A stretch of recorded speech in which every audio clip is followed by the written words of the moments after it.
So there might be a little bit of gory details at like the start of this video, so I'll try and put like a time thing somewhere in here. You can skip to if you're not really into that, but yeah, we're getting into it. So when I was about, I'm told about 6 months old, I'm not sure if I was abandoned by my mother, but she had left me alone in her apartment and I was taken by social services and put in a foster home.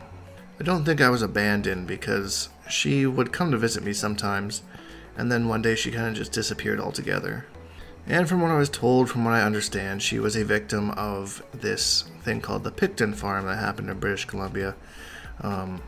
You can Google it if you want. You might get a little bit more gory details than I'm going to tell you, but it was basically a place where a lot of women from the downtown east side, which were a lot of, streetwalkers and, prostitutes and that kind of thing, would find themselves out on this farm where this guy would kill them, grind them up, and feed their remains to his pigs. And I'm told that's where my mother ended up.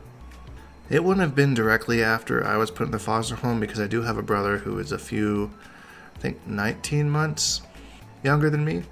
So it's kind of interesting that me and him were both adopted together. So it's kind of always been this weird connection with me and my brother that the two of us, like, we're the only blood that we share. And now each of us has a son, so we've passed that blood on to, a new generation, which is it's kind of neat. It's something that only the two of us in the world share.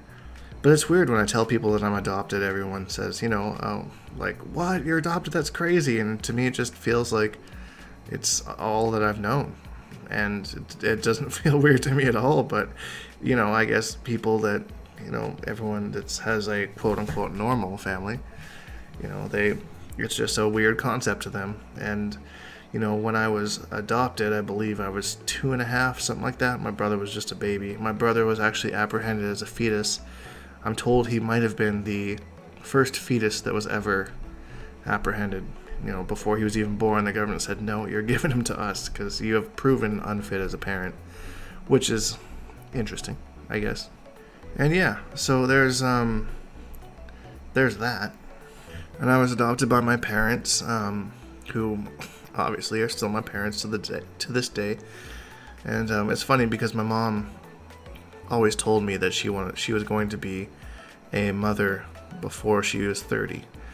And when she was young, she struggled with certain types of diseases that start with a C that kind of caused her to not have any children, which was tough for her because she had a really hard childhood and wanted to give a awesome childhood to somebody else. So things came to be, and 2 weeks before her 30th birthday, me and my brother came into her life. And everything was great, family was awesome. I've been raised amazingly by two amazing people that, loved us for who we were.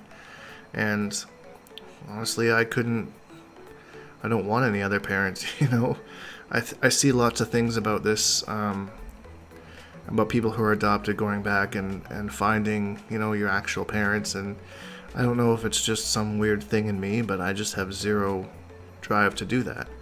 I was raised by two people who taught me and raised me as best they could, and I respect them a lot, and I don't want to ever think of replacing them. Sorry, I'm getting a little misty. Sorry, this doesn't usually happen in these videos. My brother has talked about reaching out and maybe trying to find some more information because we do have another sister who's supposedly 5 years older than me that was adopted into a different family that we've never met. And we don't really know any information about her other than her name could possibly be Raven. But they were very secretive about a lot of stuff, and we found out a lot of stuff after from kind of digging at them and being like, yo, like, tell me this stuff. And, it's weird that, like, I know what I, don't kind of know, I don't know. It's hard to explain, but it's a weird situation. A couple years ago, I went digging for some information, and I found someone who I thought might have been my mother, but it was, never something that I was actually, like, confirmed, and I got a little bit too, I'm too close to this. I feel like once I find it, I can't go back, and I've heard horror stories about that stuff, so I'm happy where I am, I have a good family, my brothers in my life. You know, I have a wonderful sister, older sister, who loves me a lot, and I love her too. And I don't need any more family. You know, I got family. You know, that's not something I need. I don't need to go searching for it. The only reason that I would really go searching for something like this is health reasons. I've been very prone to nosebleeds my whole life. I don't know why, but I get them on and off randomly sometimes. It's very annoying, especially when I'm at work and I get one and I have to sit in the bathroom for like 15-20 minutes hoping that it stops. Sucks. I've noticed my son gets the same thing. So it's things like that that, like, you know, it kind of makes me wonder, like, what's my family health history like, you know? And part of me wants to just go after knowing about that, but I still have to look at the steps in that. That is something that I am definitely going to consider and want to pursue, because now it's not only my deal, it's my son's deal. And it would be irresponsible of me to not try and find some sort of health history, if, you know, as it benefits him, so he can know too, right? So that's something I'm doing, but I just don't know how to do it without. I don't want to find my mom. I don't want to find my dad. I just want to know the history. That's all. That's it. That's all. And it's hard because, you know, I want to be like a pro-adoption person, because I wouldn't be where I am if it wasn't for adoption. Maybe my mom kind of got her shit together, and maybe, you know, when I was older, maybe she fell apart and my life was ruined and I was out on my own at like 7 years old. Who knows? I'm here, I'm alive, I'm 30 years old, I'm doing okay. I'm an advocate for adoption, but I also have heard some terrible, terrible stories of people being adopted and abused by the people that adopt them.